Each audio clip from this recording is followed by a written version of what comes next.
Morning everyone, कैसे हैं आप लोग। आई होप आप तमाम लोग ठीक होंगे, अपने और अपने परिवार का ख्याल रखे होंगे। दोस्तों, कहा यह जाता है कि इस दुनिया में बहुत सारी ऐसी चीजें हैं जो कि एक रहस्य बना हुआ है, और बहुत सारे ऐसे लोग हैं जो उसे ढूंढने की, उसे तलाश करने की, उसकी सच्चाई पता करने की कोशिश करते रहते हैं। ठीक है, रहस्य को ढूंढना चाहिए, तलाशना चाहिए, बल्कि मेरा मानना यह है कि हर एक के पास एक सवाल होना चाहिए, क्योंकि सवाल होगा तभी उसका जवाब मिलेगा। लेकिन कुछ चीजें, कुछ ऐसी रहस्य होती हैं, कुछ ऐसे लोग होते हैं जो उस रहस्य की सच्चाई जानने के लिए ना मालूम क्या क्या कर गुजरते हैं। अब सोचिए, हम सब यही कहते हैं, बातचीत यही होगी कि एक इंसान पैदा होता है, फिर मर जाता है। कहते हैं मरने के बाद शरीर यहीं रह जाता है, आत्मा चली जाती है।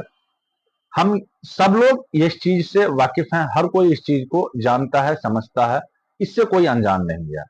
लेकिन लेकिन एक इंसान की मौत के बाद उसके शरीर से आत्मा कैसे निकलती है, किस रूप में निकलती है, किस आकार में निकलती है, कैसे दिखती है, कैसा होता है, क्या निकलते हुए उसे कोई देख सकता है, ऐसे बहुत सारे सवाल हैं। हर एक सवाल जो उसके जवाब की तलाश रहती है, ठीक उसी सवाल का जवाब एक लड़का है जिसने ठान लिया है, उसने ये जिद कर लिया है, उसने ये जिद करके बैठा हुआ है कि मुझे मरते हुए आदमी के शरीर से जब उसकी आत्मा निकले तो हम उसको लाइव देखना चाहता हूं। अब उनका ये अपना जिद है, उन्होंने ये ठान के बैठा हुआ है। जरा सोचिए, उसको आप क्या कहेंगे। अपने अंदाज में आप इस तरह की सोच वाले इंसान के बारे में आप क्या सोचेंगे, क्या कहना चाहेंगे। खासतौर पर एक ऐसा शख्स जो बेहद पढ़ा लिखा है, खुद डॉक्टर की पढ़ाई कर रहा है, आगे शायद भविष्य में वो डॉक्टर भी बनने वाला था। मेडिकल की तैयारी बायोलॉजी के हिसाब से एक इंसान के शरीर के जिस्म, उसके जिंदा रहने और उसकी मौत की सारी चीजें बता देती है एक डॉक्टर। यहाँ तक कि मेडिकल में मौत का वक्त तक बता देते हैं, मौत की वजह बता देते हैं। लेकिन ये कहानी एक ऐसे नौजवान की कहानी है जिसके दिमाग में एक सनक सवार हो गई है कि वह किसी शख्स को मरता हुआ देखना चाहता है, फिर उसके शरीर से उसके आत्मा को निकलते हुए देखना चाहता है, और इसके देखने के चक्कर में वो क्या कुछ कर गुजर जाता है, आप सोच भी नहीं सकते। कहानी केरला की है, कहानी केरला के तिरुवनंतपुरम की है। इसी तिरुवनंतपुरम में एक बहुत ही अच्छी फैमिली, पढ़ी लिखी फैमिली, अमीर फैमिली रहा करती थी। इसी तिरुवनंतपुरम के एक पोश एरिया में एक नाम था एक पोश एरिया का, नंथन कोड। इस नंथन कोड में एक घर है जिस घर में कुल 4 लोग रहा करते थे, हस्बैंड वाइफ, उनका बेटा और उनकी एक बेटी। हस्बैंड वाइफ दोनों ही नामी डॉक्टर थे उस इलाके के डॉक्टर, बट अब उन दोनों की उम्र हो गई थी, दोनों रिटायर हो चुके थे। ये जो पूरे परिवार थे, इनके जो मुखिया थे, उनमें से एक कॉलेज के प्रोफेसर भी रहे। मेडिकल के साथ साथ मेडिकल में जीना, उनका 58 साल की लाइफ थी, मेडिकल लाइफ में उन्होंने जिया था 58 साल। जो उनकी वाइफ थी डॉक्टर साहिबा, वह भी एक डॉक्टर थी, रिटायर हुई थी। इसके अलावा राजा थंग की उम्र की करीब 60 साल, या प्रोफेसर रहे, फिर डॉक्टर भी रहे, फिर रिटायर अपनी लाइफ जी रहे थे ये आराम से। इनके 2 बच्चे थे, एक बेटा और एक बेटी। एक बेटी जो माँ बाप चाहते थे कि उनके जैसे बने, दोनों बच्चे डॉक्टर बने, डॉक्टरी की पढ़ाई करे, तो उन्होंने अपने दोनों बच्चों को ऑस्ट्रेलिया भेज दिया। पहले बेटी गई क्योंकि बेटी बड़ी थी, और बेटी के बाद फिर बेटे को भेजा। इनकी जो बेटी थी उसका नाम था कैरोलीन। कैरोलीन ऑस्ट्रेलिया गई, उसने अपनी डॉक्टरी की पढ़ाई की, वापस इंडिया आ गई। लेकिन जो उसका भाई था उस वक्त ऑस्ट्रेलिया में ही रहा, क्योंकि वह बाद में गया था, तो उसकी पढ़ाई लेट थी। उसकी पढ़ाई में बाद में पूरी होने के बाद बेटी कैरोलीन ऑस्ट्रेलिया से घर लौटी। अभी वो ऑस्ट्रेलिया में ही है। बेटे का नाम है केडल, जो उनका ही बेटा था, जो बाद में ऑस्ट्रेलिया गया था। जिनसन राजा, उम्र करीब 30 साल। केडल ऑस्ट्रेलिया में अपनी डॉक्टर की पढ़ाई कर रहा है, बिल्कुल सब नॉर्मल ठीक ठाक है, छुट्टी होती है, घर आता है, इधर घर वाले भी खुश है कि चलो बेटा बेटी दोनों डॉक्टर की पढ़ाई कर रहे हैं। लेकिन इसी पढ़ाई के दौरान, मेडिकल की पढ़ाई करते करते, कंप्यूटर पर बैठते बैठते उसे पढ़ने लिखने और अकेले रहने का बड़ा शौक था। कुछ ना कुछ वो सर्च करता रहता था इंटरनेट पर। धीरे धीरे एक दिन उसके जहन में ख्याल आया कि अब इंसान जो मरता है तो कहते हैं कि बॉडी यहीं रह जाती है, उसको या तो दफना देते हैं या अंतिम संस्कार कर देते हैं, लेकिन आत्मा जो है वो चली जाती है। इंसान जब मरता है तो उसके शरीर से आत्मा निकल जाती है।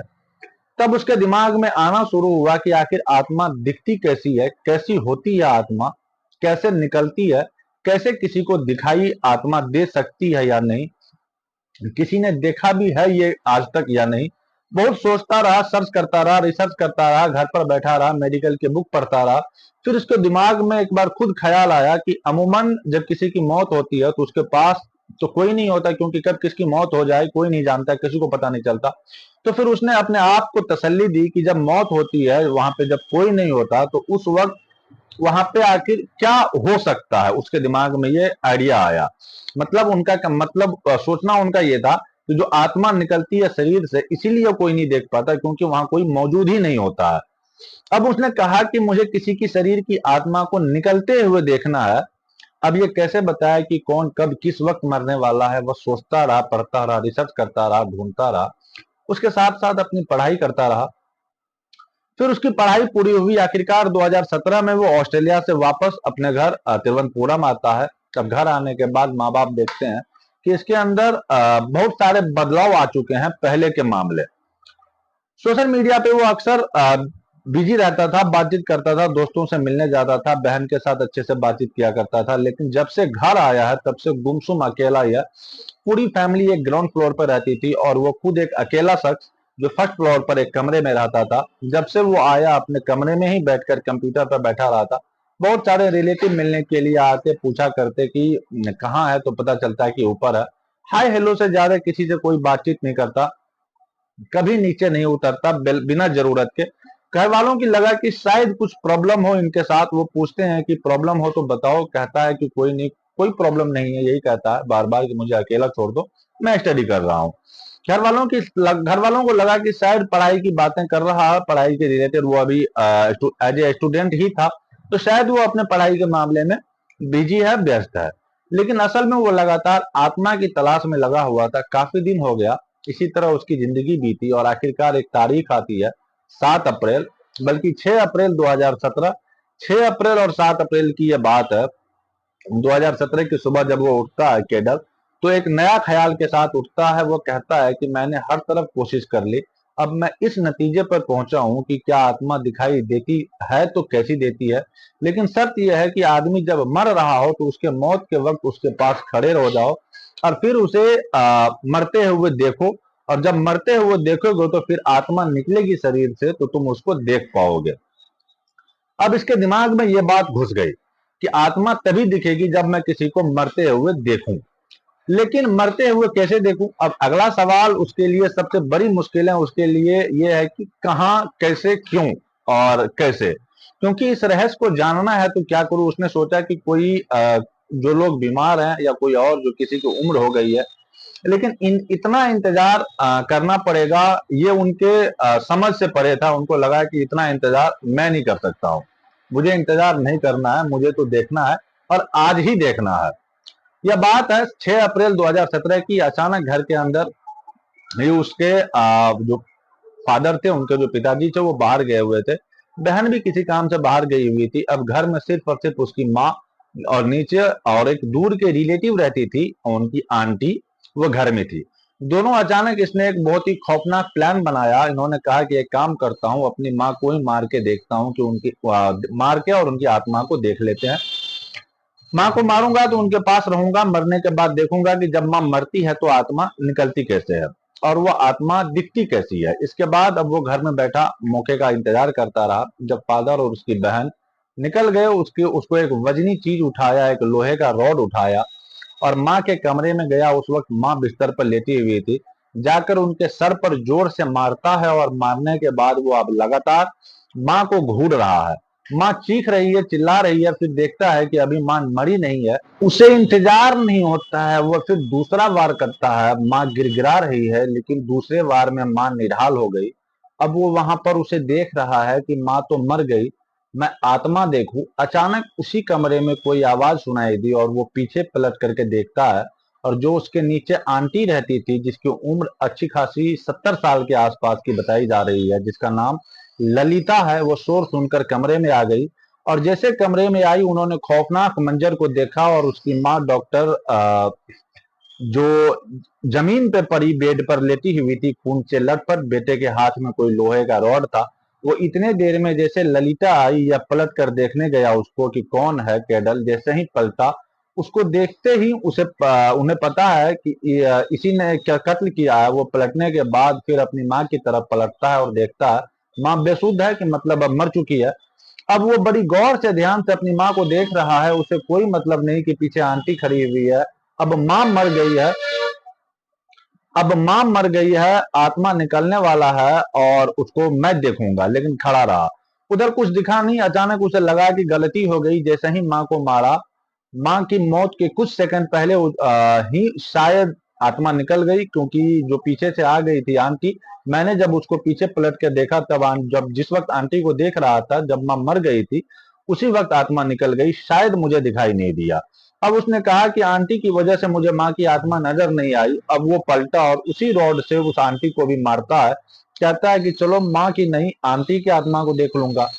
अब आंटी के सर पे मारता है, आंटी बुजुर्ग आंटी थी, गिर जाती है। उसके बाद दोबारा उसके सर पे रॉड मारता है और वहीं बैठ जाता है। अब वो आंटी को मरते हुए देख रहा है और धीरे धीरे खून रिस रहा है, आंटी मर रही है, उसकी सांसें रुक रही है और वो बैठा हुआ है और बैठकर बहुत गौर से आंटी को देख रहा है और देखता रह जाता है। थोड़ी देर बाद आंटी खामोश और खामोश इंतजार कर रहा था वो लड़का बैठ करके, आत्मा रूह निकले तो मैं देखूं, बट कोई आत्मा और रूह न निकला। थोड़ी देर के बाद उन्हें मेडिकल की अच्छी खासी पढ़ाई की थी, अपनी माँ की नब्ज देखी, अपनी आंटी की नब्ज देखी, दोनों की नब्ज ठंडी हो चुकी थी, कोई भी हरारत नहीं थी। उसे लगा कि कुछ गड़बड़ हो गया।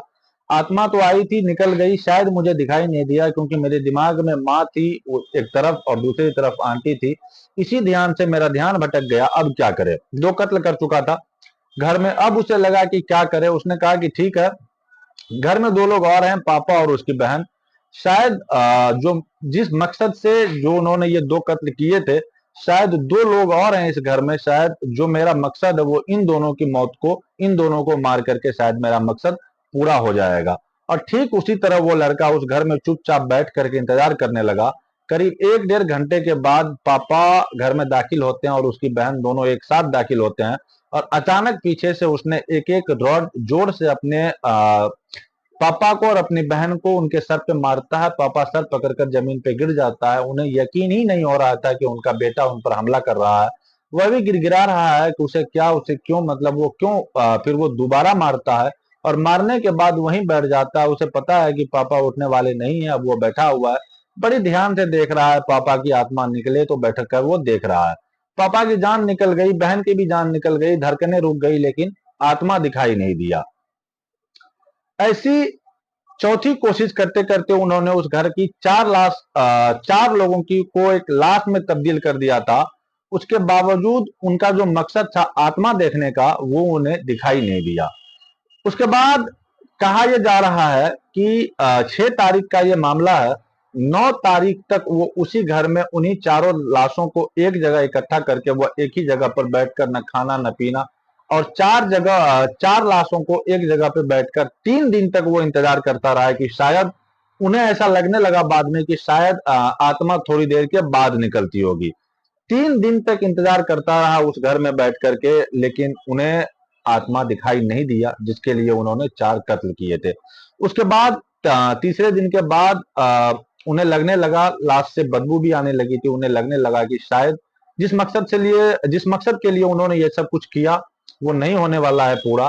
फिर उन्होंने पड़ोसी के डर से, अगल बगल के लोग थे, लाश से बदबू आ रही थी, फिर उन्होंने उस घर से 9 तारीख के आसपास वो वहां से निकल गया। लेकिन जाने से पहले उन्होंने जो किया, उसके बारे में मैं आपको बता दूं कि जब लाश से बदबू आ रही थी तो उन्होंने घर के जो कंबल वंबल, जो गद्दे वद्दे थे, उन्होंने उस चीज को इकट्ठा किया और उन चारों लाशों के ऊपर वो डाल के, थोड़ी सी जो केरोसिन वगैरह था वो डाल के उन्होंने उसमें आग लगा दिया। उन्हें ऐसा लगा कि शायद आ, जलने के बाद सारी कहानी खत्म हो जाएगी, क्योंकि बाद में उनको इस चीज का डर सताने लगा कि शायद जो हमने किया ये गलत किया, जिस चीज के लिए हमने किया वो शायद कभी दिखने वाली चीज है ही नहीं। चारों लाशों को वो जलाने की कोशिश की, लेकिन घर में केरोसिन की वजह से आग की लपटें इतनी ज्यादा तेज हो गई कि उनको लगा कि शायद उसी आग की लपटें में वो भी ना आ जाए, इसीलिए वो घर से निकल गया। घर से निकलने के बाद पड़ोसियों को उस आग की स्मेल वगैरह, उस आग धुएं की वजह से जब पड़ोसी ने घर का दरवाजा खोला तो वो देखा। पुलिस को कंफर्म कर बुलाया गया, पुलिस आया, पुलिस ने फायर ब्रिगेड वालों को भी बुलाया। फायर ब्रिगेड वाला आया और फायर ब्रिगेड वालों ने जब आग बुझाने की कोशिश की तो उन्हें इंसानी मांस के कुछ टुकड़े वहां पे दिखाई दिए। पुलिस ने जैसे ही इंसानी मांस के टुकड़े वहां पे दिखाई दिए, उन्होंने पुलिस को इन्फॉर्म किया और पुलिस जब वहां पे आई, उसके बाद इन सारी चीजों के बारे में जब जानकारी इकट्ठा की गई तो पुलिस, हालांकि कानून की नजर में इसको सीरियल किलर हम नहीं कह सकते हैं, कानून भी नहीं कह सकता है इनको सीरियल किलर। पुलिस को 8 दिन लगा उस व्यक्ति को ढूंढने में, और 8वें दिन जब वो व्यक्ति उनका बेटा जिसके बारे में बताया था कैडरिन, जब वो मिला, उनसे जब पुलिस पूछताछ की गई तो बिना कोई नोक-झोंक, बिना कोई रुकावट, बिना कोई बातचीत, बिना ज्यादा पुलिस को परेशान किए, हंसते-हंसते उन्होंने इस चारों कत्ल को एक्सेप्ट किया। क्यों किया, सारी कारणें बताई। पुलिस ने जब इन सारी कारणों को सुना तो पुलिस भी हक्के-बक्के रह गए। वो समझने पे और सोचने पे मजबूर हो गए कि आखिर इनके साथ करूं तो क्या करूं। हालांकि पुलिस अभी तक इस बात की पुष्टि नहीं किया हुआ है, पुलिस अभी तक ये केस चल रही है।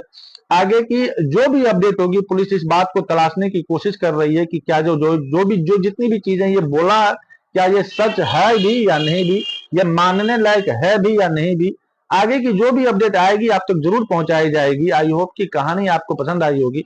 कहानी अगर पसंद आए तो वीडियो को लाइक कीजिएगा, चैनल पर अगर नए हैं तो चैनल को सब्सक्राइब कर बेल आइकन प्रेस कर दीजिएगा। मिलते हैं किसी नए वीडियो में नई कहानी के साथ, तब तक के लिए जय हिंद, जय भारत।